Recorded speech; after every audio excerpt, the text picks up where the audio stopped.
Hello my dear students, एक बार फिर से आप सभी का टारगेट सेमेस्टर के इस ऑनलाइन डिजिटल प्लेटफॉर्म पे स्वागत है।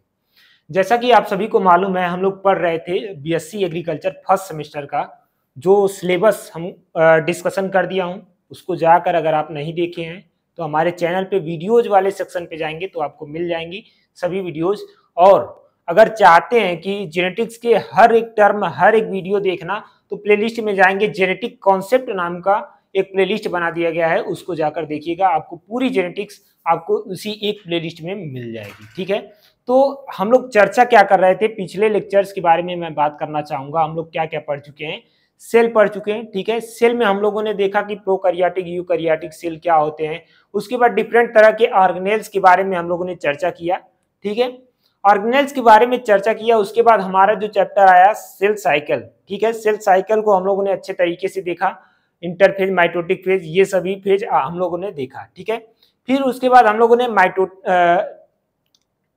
सेल डिवीजन देखा। सेल डिवीजन में हम लोगों ने क्या देखा था, माइटोसिस देख चुका था। तो माइटोसिस की अगर मैं बात करूं तो वो किसमें होती थी आपकी, वो किसमें होती थी माइटोसिस की अगर हम बात करें तो सोमैटिक सेल में होती थी। किसमें होती थी, सोमैटिक सेल में। ठीक है, ये बहुत क्वेश्चन पूछा जाता है। ठीक है, इसको इंपॉर्टेंट करके लिखना।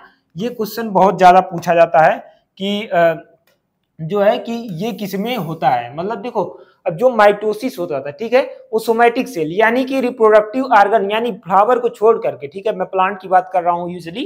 ठीक है, फ्लावर को छोड़ करके जो भी पार्ट है उसमें अगर कोई सेल डिवीजन हो रहा है तो वो कौन सा होगा, माइटोसिस। लेकिन मियोसिस की बात करते हैं, ये बहुत माइन्यूट अंतर है, ध्यान दीजिएगा। इसमें हम लोग किसकी बात करेंगे, मियोसिस की बात करेंगे। किसकी बात करेंगे, मियोसिस की, मियोसिस की बात करेंगे। सर ये क्यों है? हाँ, इसमें हम बात कर रहे हैं मियोसिस के बारे में। ठीक है, तो देखना, इसमें ध्यान देना, ये जो है रिप्रोडक्टिव ऑर्गन्स में होते हैं। ठीक है, रिप्रोडक्टिव ऑर्गन्स के मतलब ये होते हैं कि जैसे मान लिया जाए कि कोई प्लांट है, ठीक है, उसका अगर जो फ्लावर है उसमें अगर कोई सेल डिवीजन हो रहा है तो वो कौन सा होगा, आपका मियोसिस होगा। ठीक है, देखो यहाँ पे लिखा है कि अकर्स इन रिप्रोडक्टिव ऑर्गन्स, ठीक है, like anthers ovaries and leads to production gametes of spore. मतलब इसमें क्या करता है, स्पोर बनता है। ठीक है, इसमें क्या बनेगा, आपका स्पोर्स बनता है।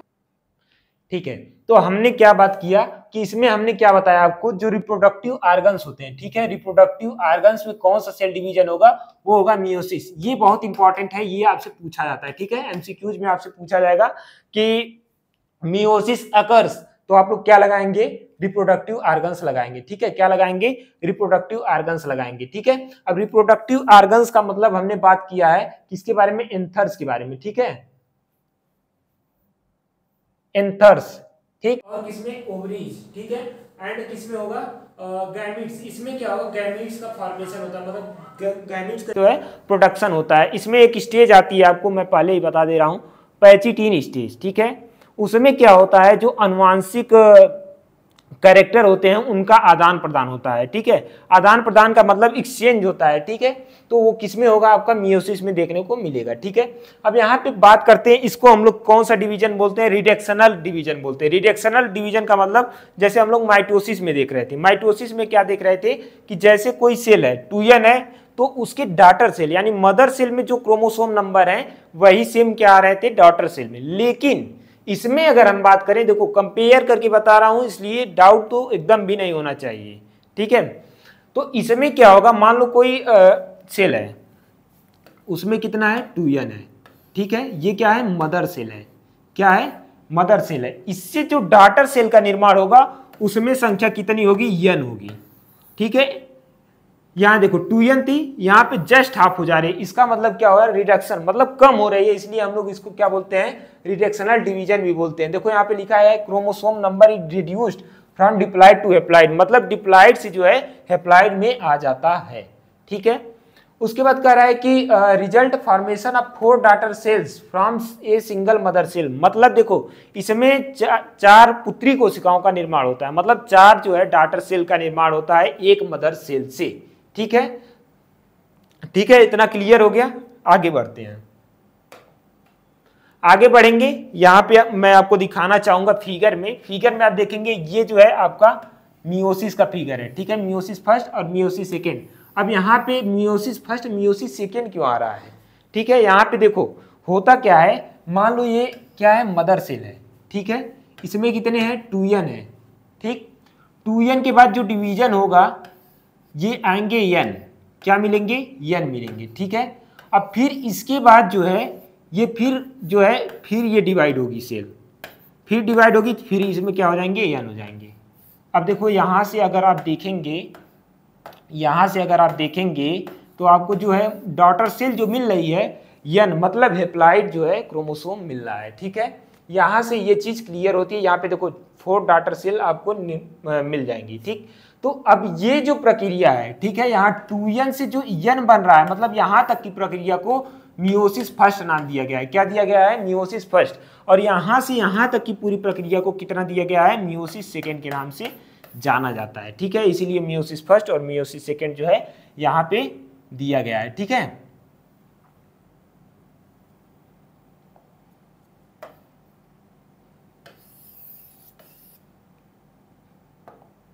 ठीक, क्लियर हो गया। अब यहाँ पे मैं फिगर के माध्यम से बताना चाहूंगा आपको। यहाँ पे देखो मियोसिस फर्स्ट में जो जैसे हम लोग माइटोसिस माइटोसिस हम लोग पढ़ रहे थे, उसमें भी प्रोफेज, मेटाफेज, एनाफेज, टीलोफेज आया था, ठीक उसी तरीके से आपको इसमें भी देखने को मिलेगा।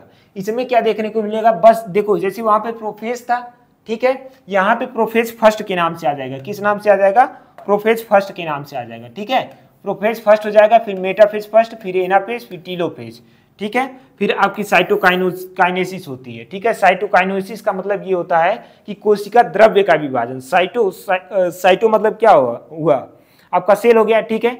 साइटोप्लाज्म मैं बताया था पहले लेक्चर में ही, साइटोप्लाज्म क्या होता है, मतलब न्यूक्लियस को छोड़ करके जो भी चीजें पाई जाती हैं वो पूरा क्या है, साइटोप्लाज्म होता है, ठीक है।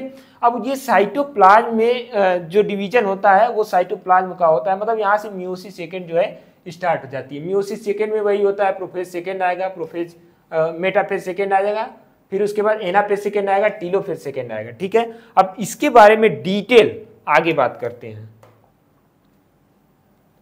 अब यहाँ पे देखो, यहाँ पे एक चीज ध्यान दो, दिया है कि before the initiation of meiosis, मतलब मियोसिस के बाद जो है there is an interphase which consist G1 S G2 phase. मतलब यहाँ पे क्या कह रहा है कि जो इंटरफेज है उसमें 3 फेज आपको देखने को मिले थे, ठीक है, G1 S और G2 3 फेज आपको देखने को मिले थे, ठीक है। इसी को हम लोग क्या बोलते हैं, प्री माइटोटिक इंटरफेज बोलते हैं, क्या बोलते हैं, प्री माइटोटिक इंटरफेज। अब यस की यानी एस फेज जो है उसमें एक बहुत इंपॉर्टेंट बात है। इंपॉर्टेंट बात क्या है उसमें कि जो यस फेज होता है occurs only once entire process of meiosis during S phase. मतलब देखो यस फेज में क्या होता है, डीएनए का सिंथेसिस होता है, ये तो मैं पहले ही बता चुका हूं, डीएनए का सिंथेसिस होता है, लेकिन पूरा डीएनए नहीं बनता। कितना बनता है, 99.7, कितना बनता है, 99.7 डीएनए आपको कहाँ देखने को मिलेगा, आपको एस फेज में देखने को मिलता है। और वहीं पे अब जो 0.3 बच रहा है, ठीक है, पूरा 100% होना चाहिए, लेकिन यहाँ पे 0.3% हो जा रहा है, तो अब ये कहाँ बनता है, तो ये कह रहा है कि DNA synthesize take place during zygotene stage. Zygotene stage के बारे में अभी हम चर्चा करेंगे, यानी कि ये जाइगोटीन स्टेज में क्या हो रहा है, 0.3% जो है फॉर्मेशन हो रहा है। इसको भी इंपॉर्टेंट कर लेना, ठीक है, इंपॉर्टेंट कर लेना, ये आपके एग्जाम के दृष्टि से बहुत ही महत्वपूर्ण है, ठीक है। आगे बात करते हैं हम लोग, आगे बात करते हैं, कह रहा है the first mitotic division consist of 4 different phase. मतलब जो माइटोटिक फेज है, ठीक है, माइटोटिक फेज के बारे में अगर हम बात करें तो ये जो है 4 डिफरेंट फेज है, मतलब 4 जो है डिफरेंट फेज आपको देखने को मिलेंगे। कौन कौन से, प्रोफेज, मेटाफेज, और कौन सा है, एनाफेज एंड टीलोफेज। मतलब देखो यहाँ पे क्या है, आपको प्रोफेज, मेटाफेज, एनाफेज और टीलोफेज जो है 4 तरीके से आपको देखने को मिलेंगे। वही सेम प्रोसेस होगा, लेकिन इसमें थोड़ा सा डिफरेंट होगा कि प्रोफेज के भी कई पार्ट आ जाते हैं यहाँ पे, ठीक है। बाकी सभी चीजें जो है आपके सेम पिछले तरह, मतलब जो पिछला डिवीजन पढ़ा गया है उसी तरह आपको देखने को मिलेंगे। अब इसमें बात करते हैं, कह रहा है कि दिस फेज, मतलब ये फेज जो है स्टार्ट होता है इंटरफेज से and is a maximum duration, ये सबसे ज्यादा जो है समय लेता है। जो प्रोफेज की बात करते हैं तो प्रोफेज जो है सबसे ज्यादा समय लगता है, उसमें क्या बात कर रहे थे, सबसे लार्जेस्ट फेज, मतलब सबसे लंबा फेज कौन सा होता है, प्रोफेज।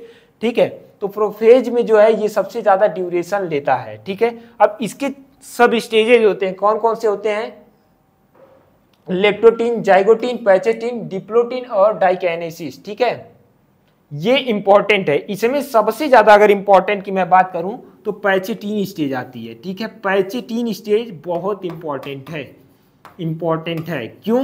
क्योंकि यहीं पे आपके जो है जेनेटिक मटेरियल का ट्रांसफर होता है।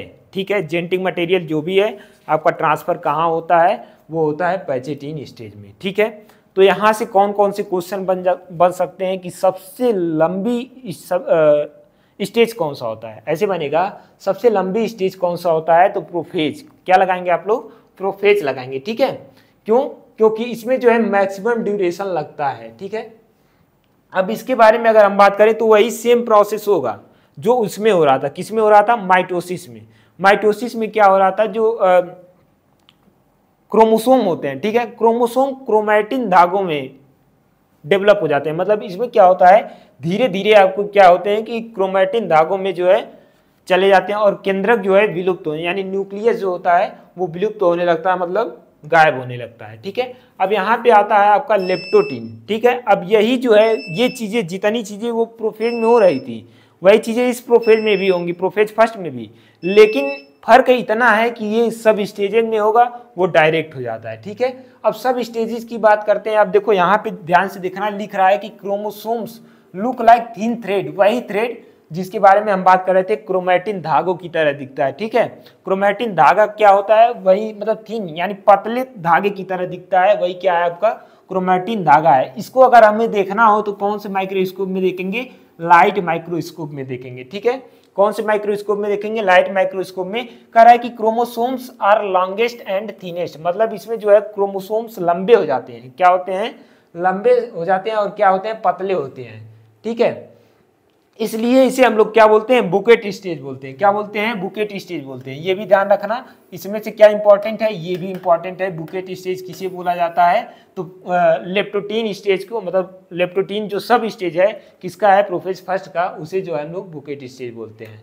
कह रहा है कि इन सम केसेस, मतलब कुछ केसेस में क्या होता है कि chromomeres are visible on the chromosome in the form of condense region, मतलब जो है कैसे दिखते हैं, कंडेंस रीजन में देखते हैं। ठीक है, यहाँ पे देखो, ये जो है ये आपके क्रोमैटिन है, क्रोमैटिन धागे यही आपकी है। ठीक है, ये फिगर में देखोगे, फिगर में अच्छे तरीके से समझ में आएगी। ठीक है, आगे चलते हैं। अगला जो सब स्टेज आता है आपका जाइगोटीन। जाइगोटीन में क्या होता है, कह रहा है कि chromosome becomes starter and thicker, मतलब इसमें जो है और पतले होते जाते हैं, सॉरी मोटे होते जाते हैं। ठीक है, उसमें थिनेस्ट थे, इसमें थिकर होते हैं। ठीक है, अब एक इंपॉर्टेंट चीज मैंने ये बताया था, अभी हाल ही में बताया हूं कि 0.3% जो है डीएनए का सिंथेसिस किस में होता है, डीएनए का सिंथेसिस किस में होता है, वो होता है आपका जाइगोटीन में। ठीक है, किस में होगा, जाइगोटीन में होगा 0.3% डीएनए का सिंथेसिस। ये याद रखना, ये बहुत इंपॉर्टेंट है। बाकी जो है 99.7, ठीक है, 99.7% आपको कहाँ मिलेगा, आपको देखने को वो मिलेगा एस फेज में। ठीक है, बाकी चीजें यहाँ होती हैं। अब अगला जो है इंपॉर्टेंट है, कह रहा है कि पेयरिंग ऑफ होमोलॉगस क्रोमोसोम, जिसे हम लोग सिनेप्सिस टर्म देते हैं, सिनेप्सिस।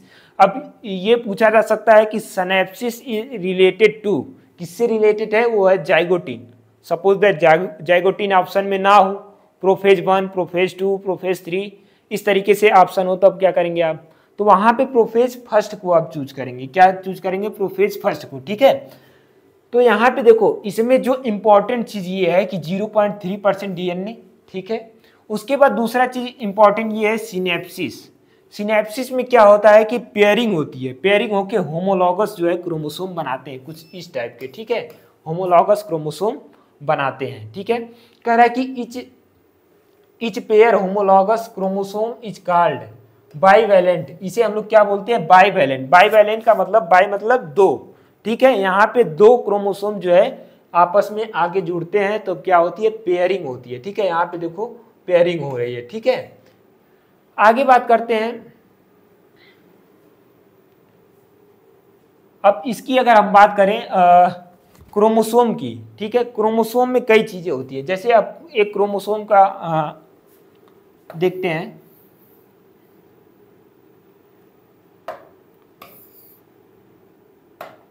क्रोमोसोम को देखते हैं तो कुछ इस तरीके से, ठीक है।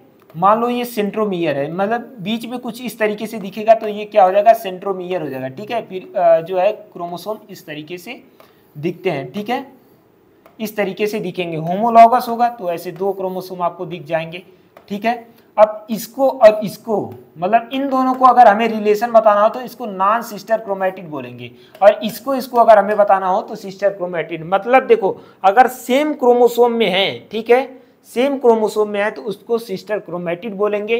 अगर डिफरेंट क्रोमोसोम में है तो उनको क्या बोलेंगे, नॉन सिस्टर क्रोमैटिड बोलते हैं। इसका काम आगे लगने वाला है, इसलिए मैंने बता दिया, ठीक है। अगला स्टेज आता है और मोस्ट इंपॉर्टेंट स्टेज आता है, कौन सा आता है, पैचिटीन, ठीक है। पैचिटीन आता है, या फिर कई लोग पढ़ते हैं पैकिटीन, जो भी पढ़िए आप, ठीक है।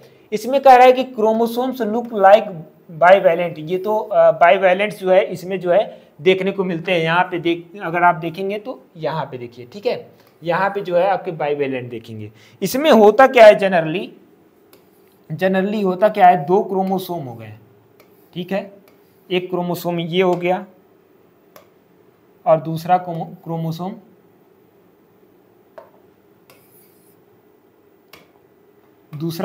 ये हो गया, ठीक है, दूसरा क्रोमोसोम ये हो गया। अब मान लो जेनेटिक मटेरियल का जो है ट्रांसफॉर्मेशन, मतलब इसमें से उसमें जाना है तो कैसे जाएगा, तो इसका नॉन सिस्टर क्रोमैटिड, ठीक है। इन दोनों को आपस में मिलेंगे, जिस जगह मिलते हैं उसे हम लोग क्या बोलते हैं, क्रियाज्मा बोलते हैं, ठीक है। क्या बोलते हैं, क्रियाज्मा मतलब जो है जिस पॉइंट पे मिलते हैं उसे क्रियाज्मा बोलेंगे। और इस प्रोसेस को क्रॉसिंग ओवर बोलते हैं। क्या बोलते हैं, क्रॉसिंग ओवर। सपोज दैट, मान लो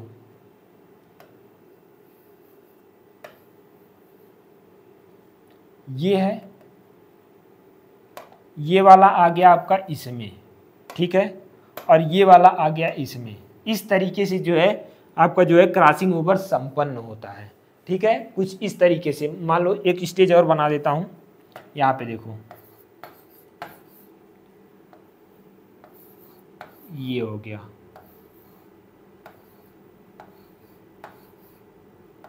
ये हो गया, ठीक है। इस तरीके से जो है इस बिंदु को हम लोग क्या बोलेंगे, क्रियाज्मा बोलेंगे, और इस पूरे प्रोसेस को बोलते हैं क्रॉसिंग ओवर। यहीं पे जो है जेनेटिक मटेरियल का आदान प्रदान होता है। तो अगर आपसे पूछा जाए कि क्रॉसिंग ओवर डन ऑफ सब स्टेजेज, मतलब किस सब स्टेजेज में जो है क्रॉसिंग ओवर डन होती है, तो वो होती है पैचिटीन में, ठीक है। या फिर पूछा जा सकता है जेनेटिक मटेरियल किस स्टेज में जो है ट्रांसफॉर्मेशन होता है, मतलब ट्रांसफर होता है, वो किस में होगा, पैचिटीन में होगा, ठीक है। इस चीज को ध्यान रखना, ठीक है। अब कह रहा है कि 10 इच पेयर ऑफ 4 क्रोमैटिड्स, ये जो है आपकी जो है 4 क्रोमैटिड, मतलब एक पेयर में जो है 4 क्रोमैटिड होते हैं, इसको क्या बोलते हैं, क्रोमैटिड बोलते हैं, ठीक है। अब क्रोमैटिड बोलते हैं। अगर इसका और इसका हम कंपेयर करके बताएंगे तो ये नॉन सिस्टर क्रोमैटिड हो गया। अगर एक क्रोमोसोम की बात करेंगे तो ये क्या हो जाएगा, सिस्टर क्रोमैटिड हो जाएगा। बाकी चीज वही है, formation of chiasma and crossing over takes place, मतलब जो है क्रॉसिंग ओवर कहाँ संपन्न होती है, आपकी पैचिटीन स्टेज में। आगे बात करते हैं डिप्लोटीन के बारे में, ठीक है। डिप्लोटीन में अब क्या होता है, सेपरेशन होता है, ठीक है। क्या होगा, सेपरेशन होगा ऑफ होमोलॉगस क्रोमोसोम्स बिगिंस। मतलब देखो जो वहां पे बना था, ठीक है, क्या बना था, क्रॉसिंग ओवर। देखो यहाँ पे जो है क्रॉसिंग ओवर बना था, ठीक है, क्रियाज्मा बना था। अब ये जो है इसमें क्या होगा, सेपरेशन होगा, मतलब जेनेटिक मटेरियल जो भी ट्रांसफर होना था वो अब हो चुके हैं, ठीक है। अब यहाँ पे क्या होगा, अब सेपरेट होंगे, आपस में अलग होंगे। Chromosome begins it start at centromere and move toward the end, मतलब जो है ये अब मूव करेंगे किधर, इंड की तरफ। कह रहा है कि the separating chromosomes are attached at some point. ये क्या होते हैं, कहाँ होते हैं, सम पॉइंट, मतलब कुछ बिंदु पर जो है ये अटैच्ड होते हैं, जुड़े हुए होते हैं, तो वहां से क्या होते हैं, सेपरेट होते हैं, ठीक है। दीज पॉइंट आर कॉल्ड क्रियाजमेटा, ठीक है। क्या बोलते हैं, क्रियाजमेटा बोलते हैं, ठीक है। These chiasmata are terminalised toward the end of diplotene. मतलब देखो अब यहाँ पे ये जो होता है सेंट्रोमियर, ठीक है, सेंट्रोमियर धीरे धीरे ये ऊपर की तरफ जाने लगता है, ठीक है, जिसे हम लोग टीलोमियर भी बोलते हैं। क्या बोलते हैं? टीलोमियर। टीलो मतलब ऊपर, ठीक है, ऊपर की तरफ ये जाने लगते हैं, ठीक है। तो ये जो प्रोसेस होती है, मतलब कुल मिला जुला के डिप्लोटीन में क्या होता है, इसमें क्या होगा, सेपरेशन होगा। अब हम एक झलक बता देते हैं आपको क्या क्या हमने बताया, ताकि आपको कंफ्यूजन ना हो। पहले डिप्लोटीन में हमने ये बताया कि थ्रेड लाइक स्ट्रक्चर बनता है, ठीक है, और जो है इसे हम लोग क्या बोलते हैं, बकेट स्टेजेस बोलते हैं, ठीक है। उसके बाद दूसरे में हमने बात किया जाइगोटीन के बारे में कि इसमें 0.3% जो है डीएनए का सिंथेसिस होता है, बाकी जो 99.7% डीएनए का सिंथेसिस होता है वो आपका किस फेज में होता है, एस फेज में होता है, ठीक है। उसके बाद हमने चर्चा किया पैचेटिन में। पैचेटिन में यही चर्चा किया कि इसमें जो है जेनेटिक मटेरियल का जो है आदान प्रदान होता है, ठीक है। और क्या बनता है, क्रियाजमा बनता है, और क्या होता है, क्रॉसिंग ओवर की क्रिया संपन्न होती है। किस में होती है, वो होती है पैचेटिन में। इतनी चीज़ें हमने बात की। उसके बाद हमने बात किया डिप्लोटीन में। तो डिप्लोटीन में क्या होता है, सेपरेशन होता है, होमोलॉगस जो क्रोमोसोम्स होते हैं उनका जो है सेपरेशन होता है, ठीक है। आगे बात करते हैं, आगे एंड लास्ट बात करते हैं डाइकाइनेसिस। मतलब प्रोफेज फर्स्ट का जो है 5वां सब स्टेजेस पाया जाता है, क्या है वो है डाइकाइनेसिस, ठीक है। This stage begins after complete terminalization of chiasmata. मतलब इसमें जो है कंप्लीट जो है क्या हो जा रहा है, टर्मिनलाइजेशन। मतलब यहाँ पे जो मैंने बताया कि ये सेंट्रोमियर जो है टीलोमियर में चला जाता है। मतलब देखो होता क्या है, जो टीलोमियर मैं बोल रहा हूं तो ये क्या होगा, समझो इस बात को थोड़ा सा। ये होता है, मतलब ये जो है सेंट्रोमियर अगर ऊपर पहुंच जा रहा है तो उसे हम लोग क्या बोल देते हैं, टीलोमियर बोल देते हैं, ठीक है। तो वही चीज कह रहा है कि क्रोमोसोम आर फर्दर कंडेंस। मतलब जो है क्रोमोसोम अब तक क्या थे, थ्रेड लाइक थे, लेकिन अब क्या हो रहे हैं, अब कंडेंस होते जा रहे हैं, ठीक है। अब कह रहा है कि valence and distributed throughout the cell. और ये क्या होते हैं, डिस्ट्रीब्यूट मतलब वितरण हो जाते हैं पूरे सेल में, क्या होते हैं, फैल जाते हैं, ठीक है। Nucleus and nuclear membrane disappear toward the end of diakinesis. मतलब देखो न्यूक्लियस और न्यूक्लियर मेम्ब्रेन क्या होते हैं, डिसअपियर हो जाते हैं। क्या हो जाते हैं, डिसअपियर हो जाते हैं, किसमें, एंड ऑफ डाइकाइनेसिस, मतलब डाइकाइनेसिस के एंड में, अंत में, ठीक है। तो ये डाइकाइनेसिस था। तो डाइकाइनेसिस में इंपॉर्टेंट पॉइंट क्या है कि आपके क्रोमोसोम जो है कंडेंस होने लगते हैं, ठीक है। ये क्या होते हैं, कंडेंस होने लगते हैं और पूरा डिस्ट्रीब्यूट हो जाता है, ठीक है। क्या डिस्ट्रीब्यूट होता है, बाइवैलेंट्स जो क्रोमोसोम होते हैं वो क्या होते हैं, डिस्ट्रीब्यूट होने लगते हैं, ठीक है।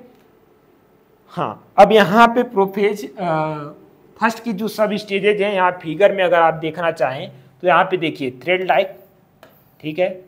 उसके बाद आपका आता है होमोलॉगस क्रोमोसोम, ठीक है। उसके बाद पैचिटीन में आपका क्रॉसिंग ओवर बनता है, ठीक है। उसके बाद यहाँ पे टीलोमियर बनता है, फिर उसके बाद यहाँ पे जो है सेपरेशन होता है, ठीक है। ये चीज़ें आपको समझ में आ गई होंगी, ठीक है। आगे बात करते हैं अगला मेटाफेज फर्स्ट के बारे में, ठीक है। मेटाफेज फर्स्ट जस्ट लाइक आपका माइटोटिक डिवीजन, ठीक है। इसमें उसमें भी क्या होता था, स्पिंडल फाइबर का जो है निर्माण होता था, उसी तरीके से इसमें भी जो है स्पिंडल फाइबर का निर्माण होगा, ठीक है। अच्छा, एक क्वेश्चन है, क्वेश्चन ये है कि अगर हमें क्रोमोसोम का अध्ययन करना हो, स्टडी करना हो क्रोमोसोम का, तो किस स्टेज में हम लोग स्टडी करेंगे, प्रोफेज में, मेटाफेज में, एनाफेज में, टीलोफेज में।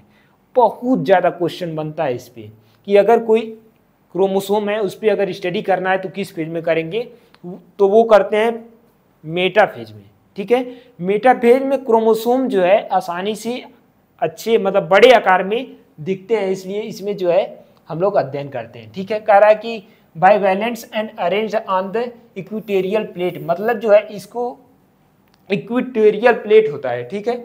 मान लो ये सेल है, ठीक है, एक प्लेट होता है, यहीं पे जो है एक लाइन में, एक सीधी रेखा में जो है ये जो है क्रोमोसोम आपके जो है आ जाते हैं, ठीक है। इसमें जो है आकार बड़ा हो जाता है और आसानी से दिख जाते हैं, ठीक है। तो इसमें अगर स्टडी करना हो तो मेटाफेज में ही हम लोग करते हैं, चाहे वो माइटोटिक का हो चाहे वो किसका हो, मियोसिस का हो, ठीक है। दोनों में वही काम करते हैं। कह रहा है the centromere of each chromosome divides longitudinally, मतलब इसमें जो है सेंट्रोमियर जो है डिवाइड होता है किसमें, लॉन्गिट्यूडनली में, मतलब लॉन्गिट्यूड के हिसाब से जो है डिवाइड होता है, ठीक है, इस तरीके से, ठीक है। अब अगला जो फेज आता है एनाफेज। एनाफेज में अब क्या होगा, एनाफेज में क्या होगा, जैसे अब ये मेटाफेज था, ठीक है, मेटाफेज में कुछ इस तरीके से थे, लेकिन एनाफेज की अगर मैं बात करूं तो ये जो होते हैं क्रोमोसोम, ये पोल्स की तरह जाने लगते हैं, ठीक है, ये किधर जाएंगे, पोल्स की तरफ जाने लगते हैं, ठीक है, किस तरीके से जाएंगे, पोल्स की तरफ आने लगते हैं, पोल्स की तरफ जाने लगते हैं, ये भी बहुत इंपॉर्टेंट है, ठीक है। अब देखो यहाँ पे ये क्वेश्चन पूछा जाता है कि सबसे बड़ी फेज कौन सी है, सबसे ज्यादा ड्यूरेशन किस में लग रहा था, वो लग रहा था प्रोफेज में, किस में लग रहा था, प्रोफेज में। लेकिन बच्चों अगर अब मैं बात करता हूं कि सबसे छोटी फेज कौन सी होती है, सबसे कम समय किस में लगता है, तो वो लगता है आपके एनाफेज में, ठीक है, किस में लगेगा, आपके एनाफेज में लगता है, ये ध्यान दीजिएगा। सबसे छोटी फेज कौन सी फेज होती है, एनाफेज, और सबसे बड़ी फेज कौन सी होती है, आपकी होती है प्रोफेज, ठीक है। अब यहाँ पे देखते हैं, कह रहा कि from each bivalents one homologous chromosome moves toward one pole and other pole of opposite pole, मतलब देखो वही चीज बोला जा रहा है कि अपोजिट पोल की तरफ क्या होते हैं, क्रोमोसोम्स जाने लगते हैं। Sister chromatid of each chromosome remains attached at the centromere, और जो होता है सिस्टर क्रोमैटिड जो होते हैं अटैच होते हैं, किससे होते हैं, किससे होते हैं, वो होते हैं सेंट्रोमियर से, यानी ये जो सेंट्रोमियर की मैं बात कर रहा था इससे क्या होते हैं, अटैच होते हैं, ठीक है, कौन, सिस्टर क्रोमैटिड, ठीक है। आगे बात करते हैं, टीलोफेज आता है, ठीक है। अब टीलोफेज में जानते हैं आप लोग कि प्रोफेज का जस्ट उल्टा होता है, क्या होता है, प्रोफेज का जस्ट उल्टा होता है, किसमें, टीलोफेज में। कह रहा है कि chromosome reached to reproductive poles, मतलब ये जो है पहुंच जाते हैं किसमें, रिप्रोडक्टिव पोल्स पर पहुंच जाते हैं, ठीक है। Nucleus and nuclear membrane reappear, reappear का मतलब यहाँ पे फिर से आ जाते हैं, ठीक है, कौन आता है, न्यूक्लियस और न्यूक्लियर मेम्ब्रेन। वहाँ पे क्या होता था, प्रोफेज में सबसे पहले आपका न्यूक्लियस ही गायब हो जाता था, ठीक है, विलुप्त हो जाता था, मतलब जो है वो गायब हो जाता था, और यहाँ पे क्या हो रहा है, यहाँ पे आके बन जा रहा है, ठीक है। क्रोमोसोम अनक्वाइल्ड पार्शियली, मतलब इसमें जो है क्रोमोसोम जो है अनक्वाइल्ड होते हैं पार्शियली, मतलब पूरा कंप्लीट नहीं होता है, आधा ही जो है अनक्वाइल्ड होते हैं, ठीक है। देखो यहाँ पे लिखा है बट नॉट कंप्लीट अनक्वाइलिंग, अनक्वाइलिंग भी पूरा नहीं होता है, ठीक है, ये चीजें कही जा रही हैं। अब यहाँ पे कहा जा रहा है कि during cytokinesis and cell division into two halves but do not separate from each other known as dyad. Dyad के बारे में यहाँ पे चर्चा किया जा रहा है, किसके बारे में किया जा रहा है, डाइट के बारे में, ठीक है। इसमें जो है डिवीजन तो हो जा रहा है, ठीक, यहाँ पे अब कंप्लीट हो जाता है, लेकिन अब यहाँ पे साइटोकाइनेसिस में जो डिवीजन होता है इसमें सेपरेट नहीं होते हैं, क्या नहीं होते हैं, डाइट, ठीक है, तो सॉरी इसमें हेवल्स जो है सेपरेट नहीं होते हैं, तो इस पूरे प्रक्रिया को हम लोग किस नाम से जानते हैं, डाइट के नाम से जानते हैं, किसके नाम से जानते हैं, डाइट। अब यहाँ पे आपको कितनी सेल मिल गई, 2 haploid daughter cell, nuclei cell जो है बन गई, मतलब अब यहाँ तक की कंप्लीट हो गई है, कहाँ तक प्रोसेस कंप्लीट हो गई है, 2n था, ठीक है। अब यहाँ तक जो है प्रोसेस कंप्लीट हो गई है, यहाँ तक प्रोसेस कंप्लीट हो गई है, ठीक, यहाँ तक सेल डिवीजन हो चुका है। अब आगे की हम बात करेंगे, आगे अगर फिगर के माध्यम से आप लोग देखना चाहें तो फिगर के माध्यम से आप देख सकते हैं, ठीक है। वैसे फिगर सही से दिख नहीं रहा होगा, मैं बताना चाहूँगा, ठीक है। मियोसिस फर्स्ट, मियोसिस फर्स्ट में देखेंगे तो यहाँ पे आपका सेंट्रोमियर्स, ठीक है, और क्या यहाँ पे cell membrane, cytoplasm, nuclear membrane, ये सब तो आप लोग जानते हैं क्योंकि सेल स्ट्रक्चर में मैं बता चुका हूँ, ठीक है। अब यहाँ से आपको जानने का काम है, कहाँ से, लेप्टोटीन से, ठीक है। प्रोफेज का जो फर्स्ट स्टेज था वो क्या था, लेप्टोटीन, तो लेप्टोटीन के बारे में अभी जस्ट मैंने बताया कि यहाँ पे जो है क्या होगा, थ्रेड लाइक स्ट्रक्चर बनेगा, क्या बनेगा, थ्रेड लाइक स्ट्रक्चर बनेगा, फिर जाइगोटीन में होमोलॉगस होंगे, फिर पैचोटीन में क्या जाएंगे, आपका क्रियाजमा बनेगा, और जो है यहाँ पे आदान प्रदान होगा किसका, जेनेटिक मटेरियल का, फिर डिप्लोटीन में सेपरेशन होगा, ठीक है। उसके बाद डाइकाइनेसिस में एकदम जो है अलग हो जाएंगे, फिर आपका आता है मेटाफेज 1। तो मेटाफेज 1 में जो है ये कहाँ होते हैं, ध्रुवों पे, देखो यहाँ पे हैं, ठीक है, ध्रुवों पे सॉरी इक्वेटोरियल लाइन पे होंगे, ठीक है, इक्वेटोरियल लाइन पे होंगे। और एनाफेज में जो है आपके ध्रुवों की तरफ जाएंगे, थोड़ा ध्यान दीजिएगा यहाँ पे, ठीक है। मेटाफेज में आपके लॉन्गिट्यूडिनल जो लाइन है उस पे रहेंगे, और जो एनाफेज है उसमें किसके तरफ चले जाएंगे, आपके ध्रुवों की तरफ चले जाते हैं, ठीक है, ध्रुवों की तरफ चले जाते हैं। फिर जो टीलोफेज आती है उसमें जो है न्यूक्लियस और न्यूक्लियर मेम्ब्रेन का फॉर्मेशन होता है, ठीक है। फाइनली 2 न्यूक्लियर हैप्लॉइड सेल का निर्माण हो जाता है, ठीक है। ये था फिगर। अब यहाँ पे सेकेंड माइटोटिक डिवीजन देखते हैं, किसका देखेंगे, सेकेंड माइटोटिक डिवीजन, ठीक है। फर्स्ट माइटोटिक डिवीजन तो कंप्लीट हो गया, मतलब यहाँ पे देखो, समझो ध्यान से, यहाँ पे जैसे 2n था, ठीक है, अब यहाँ तक की प्रोसेस कंप्लीट हो चुकी है, ठीक है, यहाँ तक की प्रोसेस कंप्लीट हो चुकी है, यहाँ तक की। अब यहाँ से जो डिवीजन होना है, यहाँ से जो डिवीजन होगा ये वाली, इसको अब हम लोगों को क्या करना है, पढ़ना है। अब इसमें कुछ नहीं करना है, आपको दिमाग ज़्यादा लगाना ही नहीं है, ये बहुत आसान है, ठीक है, बहुत आसान है। कैसे आसान है, अब इसमें मैंने बताया था आपको माइटोटिक डिवीजन, ठीक है, सेम वही चीज़ अप्लाई हो रहा है। अगर इसको हम बंद कर दें, मतलब इसको हम खत्म कर दें,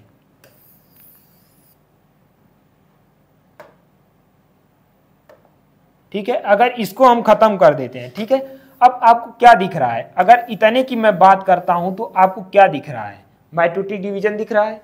अगर इतने की मैं बात कर रहा हूं तो माइटोटिक डिवीजन दिख रहा है। सेम प्रोसेस लगा दो, सेम प्रोसेस है, कुछ करना ही नहीं है, ठीक है।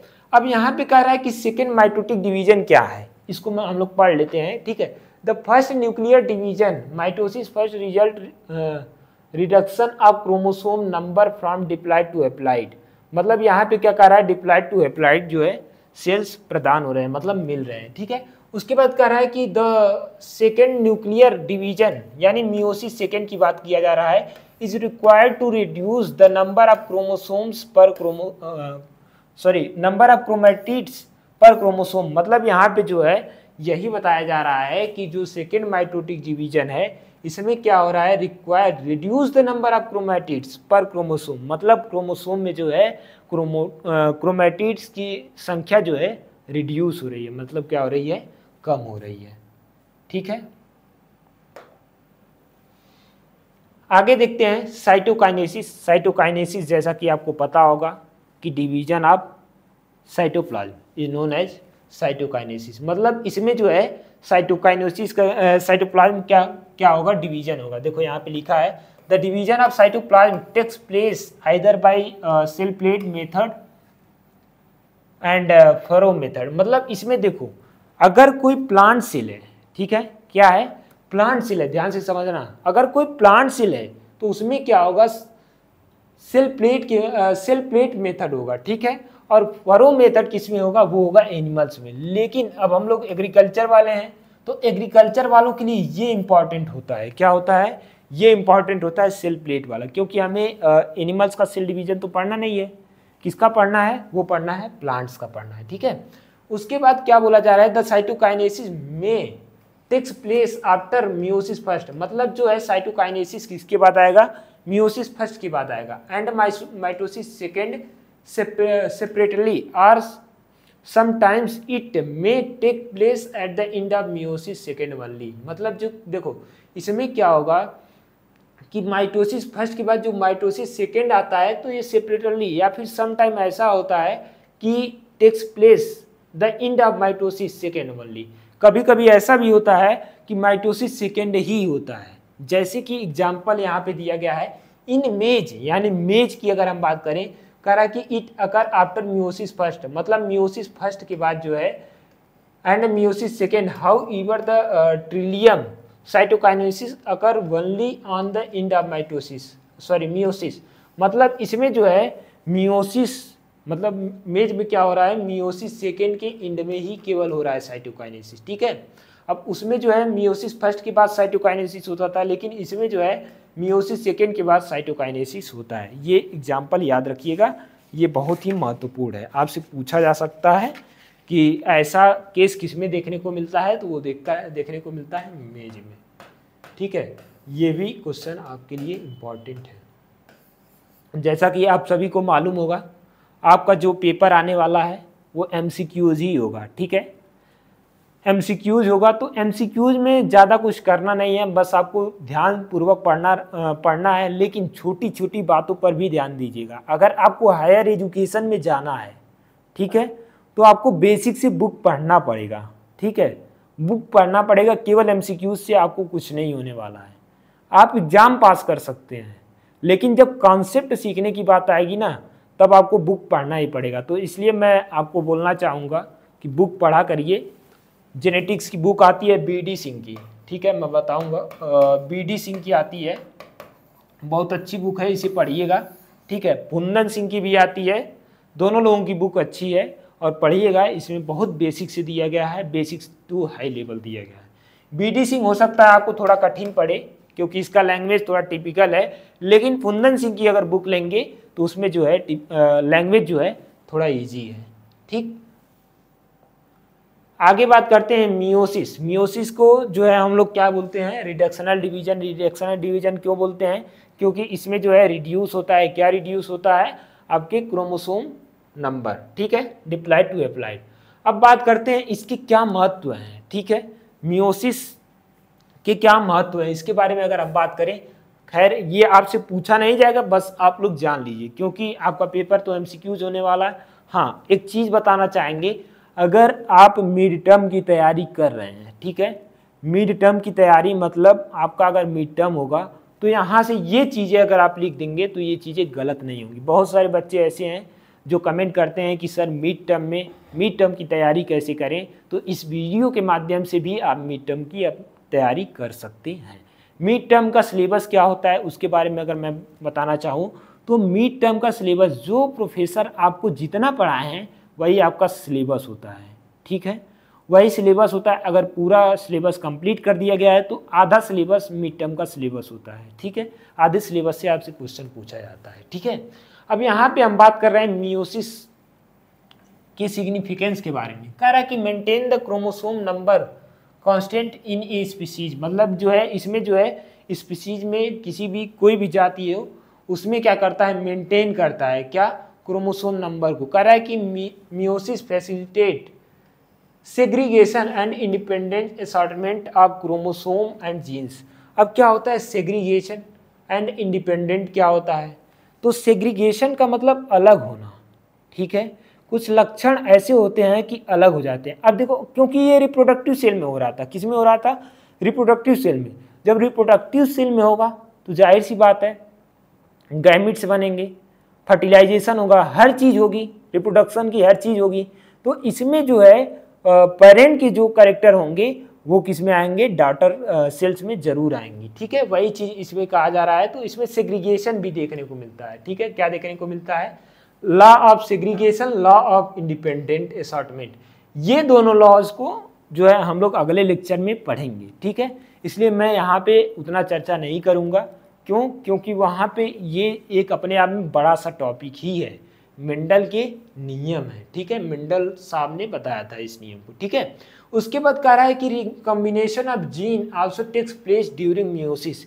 रिकॉम्बिनेशन, कॉम्बिनेशन मतलब फिर से जो है ये आके क्या करते हैं, जुड़ते हैं, ठीक है, किसमें, मियोसिस में, ठीक है। कह रहा है कि in sexually reproducing species meiosis in essential for the continuity of generation, मतलब जनरेशन को कंटिन्यूअस चलाने के लिए जो है इसकी आवश्यकता पड़ती है। मतलब जहाँ पे सेक्सुअल रिप्रोडक्शन आए वहाँ आँख मूंद के आप लगा दीजिए क्या हो रहा है, मियोसिस हो रहा है, ठीक है। अगर वहीं पे माइटोसिस की अगर मैं बात करूं तो वहाँ पे माइटोसिस में आप देखते होंगे बडिंग करते होंगे, प्रोपगेशन आप लोगों ने हार्टिकल्चर में पढ़ा होगा, बडिंग करते होंगे, ठीक है। चाहे कोई भी मेथड हो, कोई भी मेथड हो, उसमें जो है अगर कोई डिवीजन होगी तो उसमें कौन सा होगा, माइटोटिक डिवीजन होता है, ठीक है। तो ये आपके क्या थे, महत्व हैं, ठीक है। फिलहाल आज की इस लेक्चर को हम लोग यहीं रखते हैं। हाँ, इसके अलावा कोई भी चीज़ ऐसी होगी जो आपको इस लेक्चर से नहीं समझ में आई होगी तो आप कमेंट बॉक्स में ज़रूर लिखिएगा, उसका आंसर हम ज़रूर देंगे। या फिर हमें लगता है कि आपका जो कमेंट जो है एक टॉपिक बनाने लायक है तो उस माध्यम से हम क्या करेंगे, एक टॉपिक ही उस पर्टिकुलर आपके टॉपिक पे ही वीडियो बना देंगे। ठीक है, तो फिलहाल आज के लिए इतना ही रखते हैं, मिलते हैं अगले वीडियो में, तब तक के लिए धन्यवाद, थैंक यू।